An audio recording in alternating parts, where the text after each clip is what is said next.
নমস্কার বন্ধুরা, কল্যাণী মায়ের রন্ধনশালাতে জানাই সবাইকে আরও একবার স্বাগত। আবারও চলে এসেছি আমি এক নতুন স্বাদের ডিমের অমলেটের কারি রেসিপি নিয়ে। আসুন দেখে নিন কীভাবে বানিয়ে নিচ্ছি রেসিপিটা। অনেকগুলো বছরের পর আমি কিন্তু অমলেট দিয়ে ডিমের কারি ঠিক এভাবে বানিয়েছি। আর এই রান্নাটা কিন্তু আমি মায়ের কাছ থেকেই শিখেছি। মা ঠিক এভাবেই বানিয়ে দিত আর আমাদের ভীষণ পছন্দও আসতো। আর সেই রেসিপিটাই আজকে আপনাদের কাছে শেয়ার করলাম। আর টমেটো ছাড়াই কিন্তু রেসিপিটা আমি বানিয়েছি আজ। সামান্য কিছু উপকরণ দিয়ে কিভাবে রেসিপিটি বানিয়েছি আসুন শিখে নিন ঝটপট। ডিমের কারিতে আমি একটা ভাজা মশলা ব্যবহার করব যাতে টেস্টটা ভালো হয়। আর মশলাটা আগেই বানিয়ে নিচ্ছি। দেখুন, দিচ্ছি ছোটো এলাচ, দারচিনিটা এগুলো একটু গরম হয়ে গেলেই তারপর ওপর থেকে দিয়ে দিচ্ছি জিরে, ধনে, লঙ্কা, তেজপাতা আর শাহি মরিচ। সমস্ত মশলাগুলোকে একটু হালকা করে ভেজে নিচ্ছি। আর এই সময় গ্যাসের ফ্লেমটা কিন্তু একদম সিমিতে রাখতে হবে। তারপর ভালোভাবে একটু গরম হয়ে গেলেই, বেশি কিন্তু ভেজে দিচ্ছি না, তারপর নামিয়ে নিচ্ছি, একটা মিক্সার গ্রাইন্ডারে জারে ঢেলে নিচ্ছি। আর ঠান্ডা হয়ে গেলেই এটাকে একটা ফাইন পেস্ট বানিয়ে রেখে দেব। পরে এটা ব্যবহার করব রান্নাতে। আর এই মশলাটা কিন্তু আপনারা বাড়িতেও বানিয়ে রেখে দিতে পারেন। বিভিন্ন সবজিতে ব্যবহার করবেন, দেখবে এর টেস্ট অপূর্ব হবে খেতে। এটা যেহেতু বাড়িতে বানানো মশলা, গরম মশলা, তাই এর টেস্টটা বাজারের গরম মশলার থেকে অনেক গুণে ভালো হয়। ওই গরম কড়াইতে আমি কিছুটা সর্ষের তেল দিয়ে দিলাম। সর্ষের তেল দেওয়ার পরে আমি আলুটাকে আগে থেকেই সেদ্ধ করে রেখেছিলাম। আর আলুটা কিভাবে সেদ্ধ করেছি সেটা আপনাদের বলছি। আমি একটু ঝটপট রান্না করতে চেয়েছিলাম। আপনারা অনেকেই হয়তো সময় কম থাকে, ঝটপট কিছু রান্না করতে চান।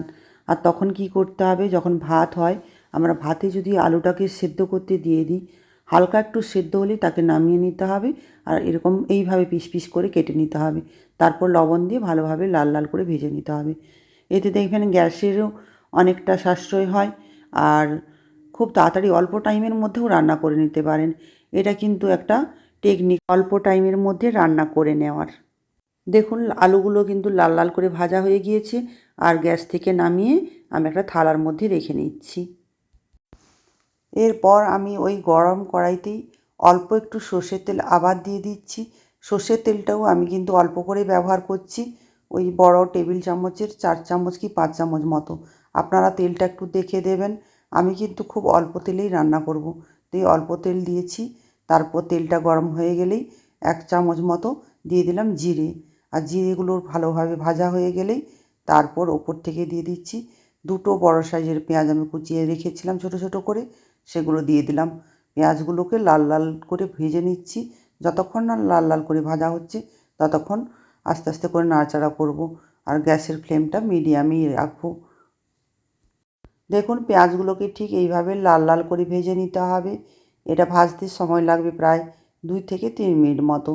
তারপর যেই লাল লাল করে ভাজা হয়ে যাবে, ওপর থেকে আমি দিয়ে দিচ্ছি বড় চামচে 2 চামচ মতো আদা বাটা। আর আদার সাথেই আমি কাঁচা লঙ্কা বেটে রেখেছিলাম, কাঁচা লঙ্কাও দিয়েছি 3টে মতো। ঝালটা আপনারা যে যেমন খান সেভাবে আপনারা দেবেন। আবারও আদাটাকে লাল লাল করে ভেজে নিতে হবে। তারপর দেখবেন 1 মিনিটের মধ্যে আদার কাঁচা গন্ধটা চলে যাবে। তারপর ওপর থেকে দিয়ে দিতে হবে রসুন বাটা।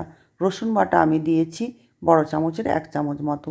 রসুনটাকেও ঠিক ওইভাবেই ভেজে নিচ্ছি লাল লাল করে। আবার রসুনের যখন কাঁচা গন্ধ চলে যাবে, তারপর কিছু গুঁড়ো মশলা দেওয়া হবে। গুঁড়ো মশলা হিসাবে দিচ্ছি ধনে পাউডার 2 চামচ, জিরে পাউডার 1 চামচ, আর দিয়ে দিচ্ছি লাল লঙ্কার গুঁড়ো ছোটো চামচের 1 চামচ। ঝালটা আপনারা নিজেরাই দেখে দেবেন। আর আমি কাশ্মীরি লঙ্কার গুঁড়ো এখনই দিতাম, কিন্তু এখন খুঁজে পাচ্ছি না, পরে খুঁজে আমি দিয়ে দিচ্ছি। এটা পরেও দেওয়া যাবে।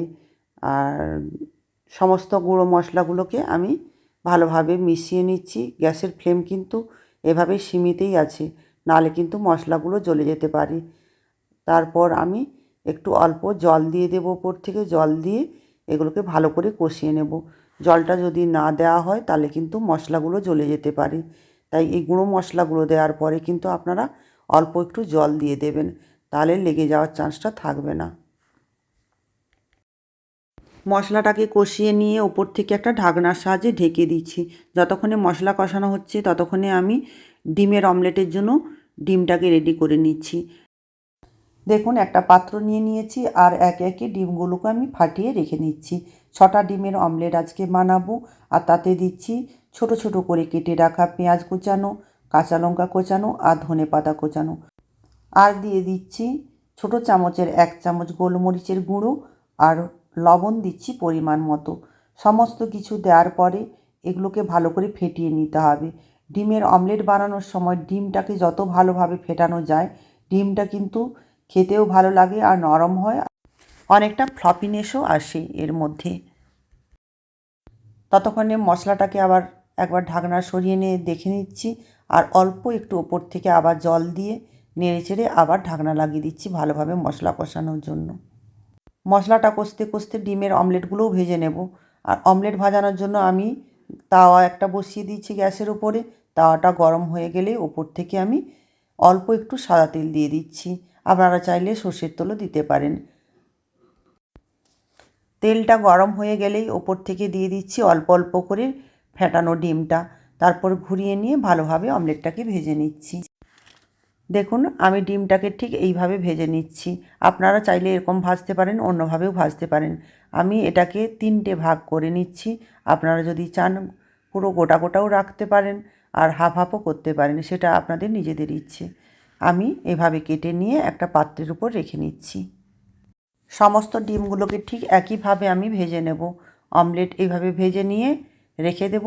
আর ওদিকে মশলাটা কিন্তু এতক্ষণে প্রায় কষানো হয়ে গিয়েছে মনে হচ্ছে। আমি একটু ঢাকনাটা সরিয়ে নিয়ে দেখে নিচ্ছি, চেক করছি। আর আগেই বলেছিলাম আমি কাশ্মীরি লঙ্কা গুঁড়ো দিচ্ছিলাম না, খুঁজে পাচ্ছিলাম না। এখন 1 চামচ মতো কাশ্মীরি লঙ্কা গুঁড়ো দিয়ে দিয়েছি, কালারটা যাতে সুন্দর আসে। আর না দিলেও হয়, কিন্তু কালারটা ভালো লাগবে এর জন্যই কিন্তু কাশ্মীরি লঙ্কা গুঁড়োটা দেওয়া হয়। যেহেতু লঙ্কা গুঁড়োটা দিয়েছি, আর একবার জল দিয়ে আমি একটু কষিয়ে নিয়ে আবার একটু টাইমের জন্য ঢাকা দিয়ে দেবো। মশলাটা কিন্তু প্রায় কষানোই হয়ে গিয়েছে। সমস্ত ডিমগুলোকে ভেজে এভাবে রেখে নিচ্ছি। অনেক যখন ছোট ছিলাম তখন আমার মা এভাবে বানিয়ে দিত। সত্যি খেতে কী অপূর্ব লাগতো গরম গরম ভাতের সাথে। আর এইভাবে ডিমের অমলেট না খেয়ে একটু ভিন্ন ধরনের রান্না করে মা কিন্তু দিত। আর আমরা 3 ভাই বোন কিন্তু খুব আনন্দের সহিত আমরা খেতাম। আপনারাও দেখুন বানিয়ে, আশা করছি ভালো লাগবে। আর যে সকল বন্ধুরা আমার চ্যানেলে নতুন, তারা প্লিজ চ্যানেলটাকে সাবস্ক্রাইব করে রেখে দেবেন, যাতে করে পরবর্তীকালে আমি কোনো নতুন রেসিপি বানালে সবার আগে আপনাদের কাছে নোটিফিকেশান পৌঁছে যায়। ততক্ষণে দেখুন মশলাও কষানো হয়ে গিয়েছিল। আমি আলু দিয়ে কষিয়ে নিয়ে আরেকবার ঢাকনা দিয়ে দিয়েছি। আর ওদিকে সমস্ত ডিমগুলোও ভাজা হয়ে গিয়েছে। আর ওই একই গ্যাসে আমি আবার একটু বসিয়ে দিচ্ছি গরম জল করার জন্য। গরম জলটা নিচ্ছি কারণ এটা সবজিতে দেওয়া হবে। সবজিতে যদি গরম জল দেওয়া হয়, সবজির টেস্টটাও অনেক ভালো হয়। আর গরম জলটা দেওয়ার সাথে সাথেই কিন্তু জলটা তাড়াতাড়ি ফুটে ওঠে। এর জন্য আপনারা গরম জলটা ব্যবহার করার চেষ্টা করবেন সবজি রান্নার সময়। এবার দেখুন ওপর থেকে আমি দিয়ে দিচ্ছি আগে থেকে বানিয়ে রাখা গরম মশলার গুঁড়ো, ছোটো চামচের হাফ চামচ মতো। তারপর ওপর থেকে আমি গরম জলটা দিয়ে দিচ্ছি। গরম জলটা দিয়ে দেওয়ার পরে আমি জলটা যতক্ষণ না ফুটে উঠছে ততক্ষণ পর্যন্ত অপেক্ষা করব। এর জন্য আমি একটা ঢাকনার সাহায্যে ঢেকে দিলাম। আরেকটা কথা বলে রাখি, আমি কিন্তু সামান্য একটু লবণ দিয়ে রেখেছিলাম। আর আগে থেকে আলুতে লবণ দেওয়া ছিল, তাই অল্প করে লবণ দিয়েছি। আপনারা আপনাদের টেস্ট অনুযায়ী লবণটা দিয়ে দেবেন। 1 থেকে 2 মিনিটের মধ্যেই দেখুন জলটা এইভাবে ভালোভাবে ফুটে উঠেছে। তারপর আমি ঢাকনাটা সরিয়ে রেখে দিয়েই আগে থেকে যে ডিমের অমলেটটা ভেজে রেখেছিলাম তারপর এই ঝোলের উপর দিয়ে দিলাম। দিয়ে দেওয়ার পরে আমি আবারও এটাকে ঢাকনার সাহায্যে ঢেকে 1 মিনিট মতো রেখে দেব। 1 মিনিট পরে দেখুন ঢাকনা সরিয়ে নিয়েছি, কালারটা কত সুন্দর হয়েছে। আর ওপর থেকে দিয়ে দিচ্ছি সেই আগে থেকে ভেজে রাখা গরম মশলার গুঁড়ো হাফ চামচ মতো, আর দিচ্ছি ধনেপাতা কোচানো ওপর থেকে। তারপর গ্যাসের ফ্লেমটা বন্ধ করে দিয়ে আবারও ঢাকনা লাগিয়ে রেখে দিলাম প্রায় 4-5 মিনিট মতো। তারপর ঢাকনা সরিয়ে নিচ্ছি। দেখুন এবার কালারটা কত সুন্দর হয়েছে আর গন্ধটা খুব সুন্দরভাবে বেরিয়ে এসছে, যেটা আপনারা বুঝতে পারবেন না, সেটা আমি অনুভব করছি। আপনারাও বাড়িতে বানিয়ে দেখুন, আশা করছি আপনাদেরও ভালো লাগবে। আমার রেসিপিটা যদি আপনাদের ভালো লেগে থাকে প্লিজ লাইক কমেন্ট করবেন, শেয়ার করবেন। আর যদি ফেসবুক পেজ থেকে দেখে থাকেন প্লিজ পেজটিকে ফলো করে রাখবেন। আর ইউটিউব থেকে দেখলে ইউটিউব চ্যানেলটিকে সাবস্ক্রাইব করে রাখবেন। আজকের মতো টাটা। আবারও আমি হাজির হয়ে যাব নতুন কোনো রেসিপি নিয়ে। ততক্ষণে আপনারা সবাই ভালো থাকবেন। নমস্কার।